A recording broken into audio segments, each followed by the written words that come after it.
Hi everyone, Rochelle here, and I'd like to thank you for watching this video. I've been a freelancer since 2013 and I just noticed na napakaraming gumagawa ng mga video tutorials sa ibang bansa. Wala tayong masyadong makitang mga Filipino freelancers creating simple, short, um, guides in doing your work as a freelancer. So that's the reason why I created this channel as well.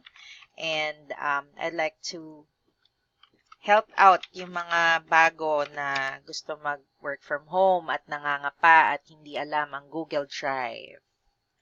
So Google Drive is like an online filing cabinet. Okay, so if you're not really familiar with Google Drive, this is the best video that you can watch na Taglish. Ngayon, sa loob ng Gmail, kasi majority of the time, ang mga personal emails natin, Gmail na. Bihira na yung mga nag-Yahoo email. Actually, I spoke to kids nowadays. They're familiar with Google Drive. Surprisingly, kasi ako hindi ako familiar when I first started as a freelancer.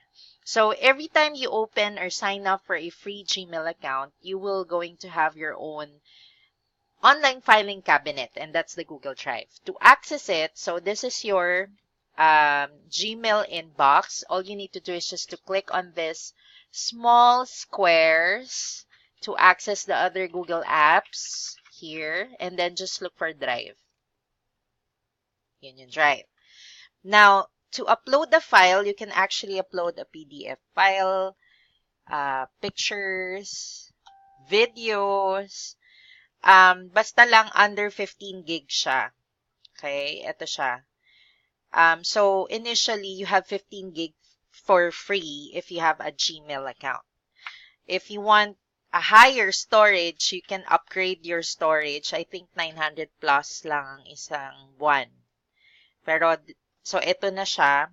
When you upload the file, just click on New and then File Upload, or you can also upload an entire folder. Pero ngayon, File Upload lang tayo. So, for example, it's a document that we want to upload. This is a PDF file. So, example lang to. Click on, look for the file. So, either nasa desktop mo, documents, or kung nasaan man lupalok ng iyong computer.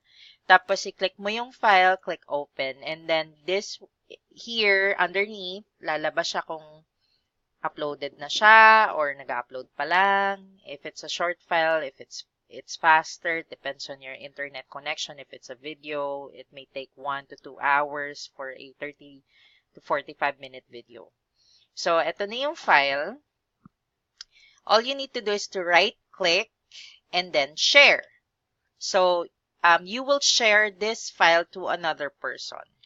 So, for example, I will share it to myself. There you go. And then click on send. So that's how it is. Here, you have to click on send the link. You don't need the person to sign in. So just click on send and then that person can access the file. They will receive like an email notification saying that, for example, this one. It says, Denshin shared portfolio pictures in your folder. So, yan. Ganyan yung email notification na may receive mo. So, I hope this helps. Let me know if you have any questions. Just comment below. And I'll try my best to answer it for you. Bye!